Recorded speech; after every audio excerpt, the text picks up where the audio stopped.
साथी नमस्कार। बहुत स्वागत है हमारे चैनल में। इस वीडियो के अंदर अभी हम लोग लूसेंट का प्रैक्टिस सेट देखने वाले हैं, जो आपके आने वाले exams railway, SSC, police exam, BSF, CRPF और बिहार सिविल कोड के लिए काफ़ी इंपॉर्टेंट है। वीडियो पसंद आए वीडियो को लाइक करें, चैनल पर नया सब्सक्राइब करके बेल आइकन प्रेस करें। चलिए शुरू करते हैं। देखिए यहाँ पर हमारा पहला क्वेश्चन दिया गया। ये वेरी इंपॉर्टेंट क्वेश्चन है, बहुत बार ये क्वेश्चन एग्जाम में पूछा आ चुका है। देखिए क्वेश्चन है, गांधी इरविन समझौता भारतीय राष्ट्रीय कांग्रेस के किस अधिवेशन के दौरान हुआ था? तो गांधी जो इरविन समझौता हुआ था, तो ये कराची अधिवेशन सन 1931 के दौरान हुआ था। ठीक है, गांधी इरविन समझौता 5 मार्च सन 1931 को महात्मा गांधी जी और लॉर्ड इरविन के बीच में हुआ था। याद रखना है, गांधी जी और लॉर्ड इरविन के बीच में 5 मार्च सन 1931, याद रखना है आपको। आगे बढ़ते हैं। दूसरा क्वेश्चन दिया गया है, थैलेसीमिया एक आनुवांशिक रोग है जिससे प्रभावित होता है। तो देखिए थैलेसीमिया जो है ये रक्त में हीमोग्लोबिन की गड़बड़ी की वजह से होता है। ठीक है, और ये आनुवांशिक रोग है, तो ऑप्शन यहाँ पर करेक्ट हो जाएगा, रक्त को प्रभावित करता है। आगे बढ़ते हैं। तीसरा क्वेश्चन दिया गया है, अग्न्याशय को पाचक रस के उत्पादन के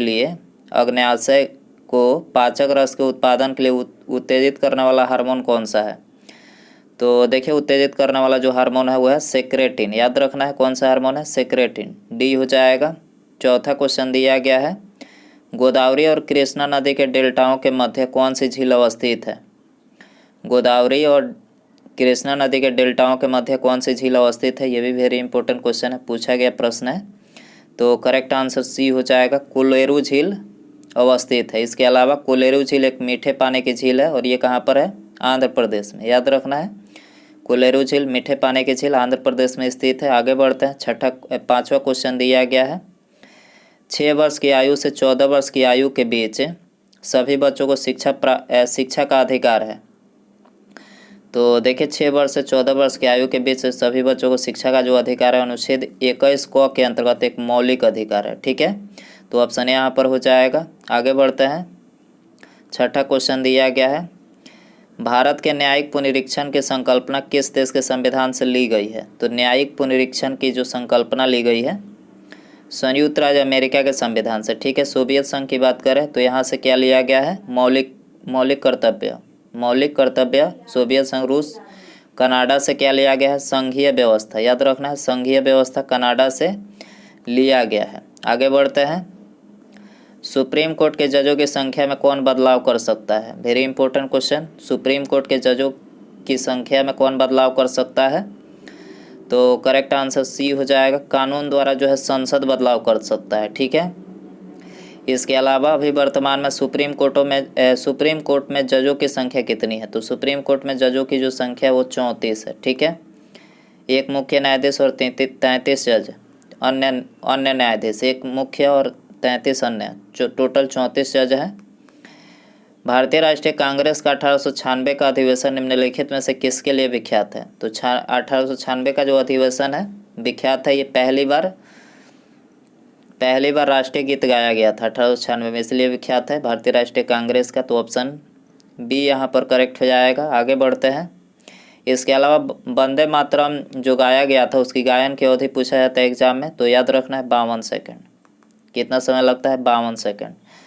भारत में मामूलक वंश का काल क्या था? मामूलक वंश को गुलाम वंश के नाम से भी जाना जाता है। याद रखना है, गुलाम वंश और गुलाम वंश के नाम से भी जाना जाता है। तो करेक्ट आंसर हो जाएगा बी, 1206 से 1290 के बीच। ठीक है, मामूलक वंश का काल क्या था? 1206 से 1290 के बीच। ठीक है, इसके अलावा मामूलक वंश को गुलाम वंश और दास वंश कहा जाता है। इसकी स्थापना किसने की थी? तो देखिए इसकी स्थापना कुतुबुद्दीन ऐबक ने। याद रखनी है। आगे बढ़ते हैं। 10वां क्वेश्चन दिया गया है, भारतीय लघु उद्योग विकास बैंक सिडबी की स्थापना किस वर्ष हुई थी? तो देखिए सिडबी की जो स्थापना हुई थी 1990 में। कब हुई थी? 1990। याद रखना है आपको, सी हो जाएगा। निम्नलिखित में से कौन सौर मंडल का दूसरा सबसे बड़ा ग्रह है? तो सौर मंडल का दूसरा सबसे बड़ा जो ग्रह है वो कौन सा है?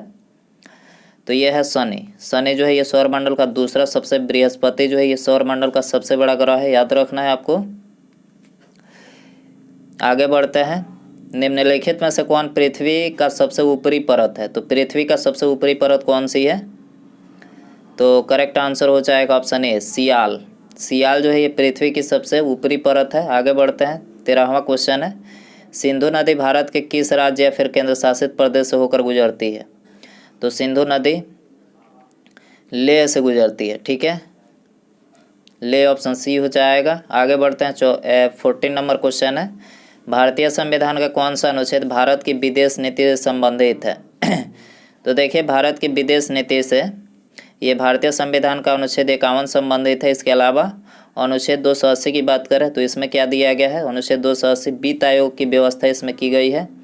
अनुच्छेद 360 की बात करें तो इसमें अनुच्छेद 360 में वित्तीय आपात का प्रावधान दिया गया है, जो कि अभी तक भारत में ऐसी स्थिति नहीं आई कि जिससे वित्तीय आपात लग सके। तो याद रखना है, वित्तीय आपात का प्रावधान अनुच्छेद 360 में दिया गया है।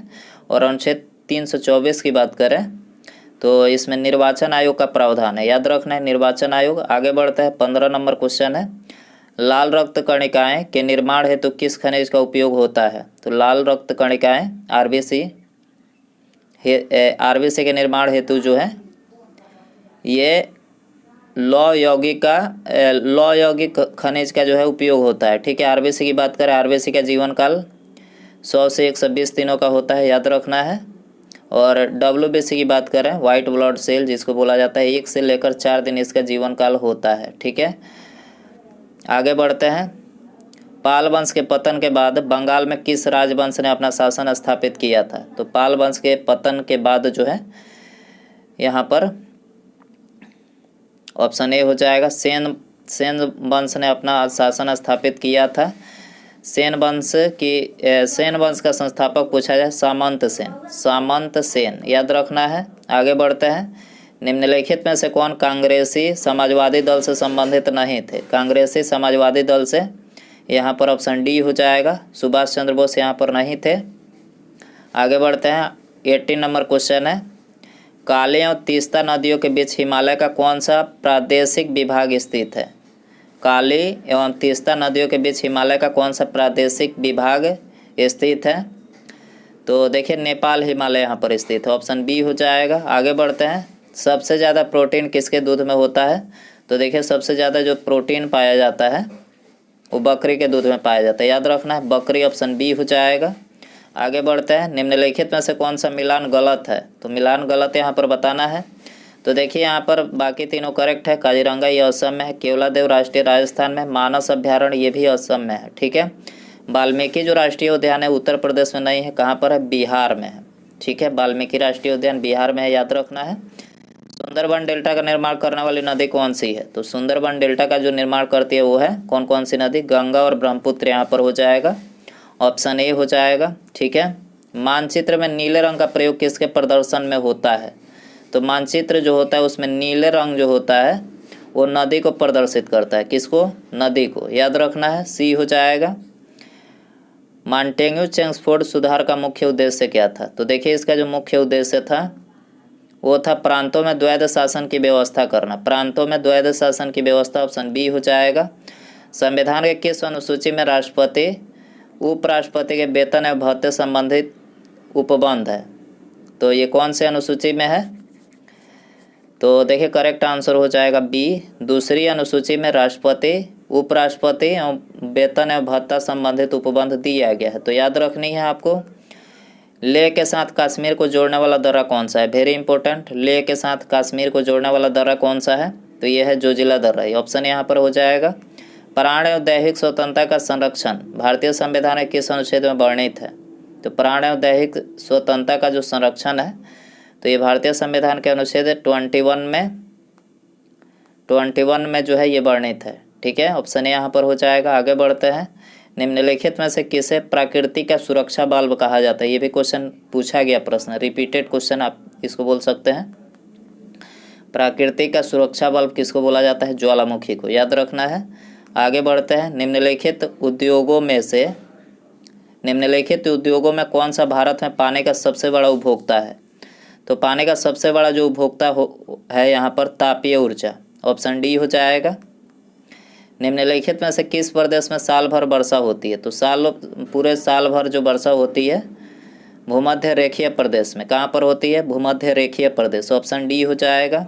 मानव शरीर में नमक की कुल मात्रा कितनी होती है? माने पूरे बॉडी में नमक जो पाया जाता है वो कितना % पाया जाता है आपके बॉडी में? तो देखिए इसमें 0.4% हमारे बॉडी में जो है नमक पाई जाती है, याद रखना है। ठीक है, आगे बढ़ते हैं। निम्नलिखित में से किस समिति की रिपोर्ट के आधार पर निजी क्षेत्र में बैंक स्थापित करने की अनुमति प्रदान की गई? तो किस रिपोर्ट के आधार पर की गई थी? तो देखिए करेक्ट आंसर ऑप्शन सी हो जाएगा। नरसिम्हन समिति के आधार पर निजी क्षेत्रों में बैंक स्थापित करने की अनुमति प्रदान की गई। ठीक है, राष्ट्रीय ऊर्जा संरक्षण दिवस कब मनाया जाता है? 14 दिसंबर को मनाया जाता है। राष्ट्रीय ऊर्जा संरक्षण दिवस 14 दिसंबर को। ठीक है, आगे बढ़ते हैं।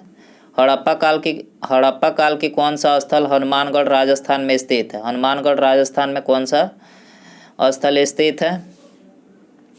तो देखिए करेक्ट आंसर हो जाएगा ऑप्शन ए, कालीबंगा स्थित है। आगे बढ़ते हैं।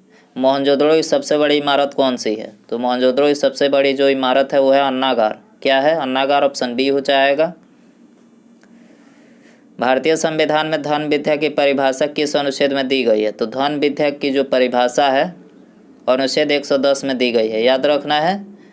ठीक है, इसके अलावा अनुच्छेद 56 की बात करें तो इसमें राष्ट्रपति के महाभियोग का प्रावधान है। अनुच्छेद 56 में राष्ट्रपति के महाभियोग का प्रावधान याद रखना है। भारत में विकसित होने वाला पहला आधुनिक उद्योग कौन सा है? तो भारत में विकसित होने वाला पहला आधुनिक उद्योग जो है वो है लोहा एवं इस्पात उद्योग। लोहा एवं इस्पात उद्योग ऑप्शन ए हो जाएगा। निम्नलिखित में अफ्रीका महाद्वीप में कौन सी झील भूमध्य रेखा पर स्थित है? निम्नलिखित में अफ्रीका महाद्वीप में कौन सी झील भूमध्य रेखा पर स्थित है? तो यह है विक्टोरिया। ऑप्शन बी हो जाएगा यहाँ पर। आगे बढ़ते हैं। गांधी जी को अर्धनग्न फकीर किसने कहा था? तो अर्धनग्न फकीर जो कहा था विंस्टन चर्चिल ने कहा था। ये भी क्वेश्चन रिपीटेड क्वेश्चन है, याद रखना है आपको। ऑप्शन ए हो जाएगा। आगे बढ़ते हैं। जैन धर्म का सबसे महत्वपूर्ण आधारभूत सिद्धांत क्या माना जाता है? जैन धर्म का सबसे महत्वपूर्ण आधारभूत सिद्धांत क्या माना जाता है? अहिंसा माना जाता है। क्या? अहिंसा। ऑप्शन बी हो जाएगा। उसके बाद यहाँ पर अगला क्वेश्चन है, संविधान सभा का अंतिम बैठक कब हुई थी? तो इसको हम आपके लिए आप सभी के लिए रखते हैं। इसका आंसर आपको कमेंट में अभी बताना है। तो संविधान सभा का अंतिम बैठक कब हुई थी? ऑप्शन है आपके पास 9 दिसंबर 1946, 24 नवंबर 1949, 24 जनवरी 1950 या फिर 24 जनवरी 1948। तो इसका सही आंसर आप कमेंट में ज़रूर बताएं। और वीडियो पसंद आया हो तो प्लीज़ वीडियो को लाइक करें, अपने दोस्तों में शेयर कर सकते हैं। चैनल पर नया है सब्सक्राइब करके बेल आइकन प्रेस करें। ठीक है, मिलता है अगले वीडियो में। नमस्कार, जय हिंद, जय भारत।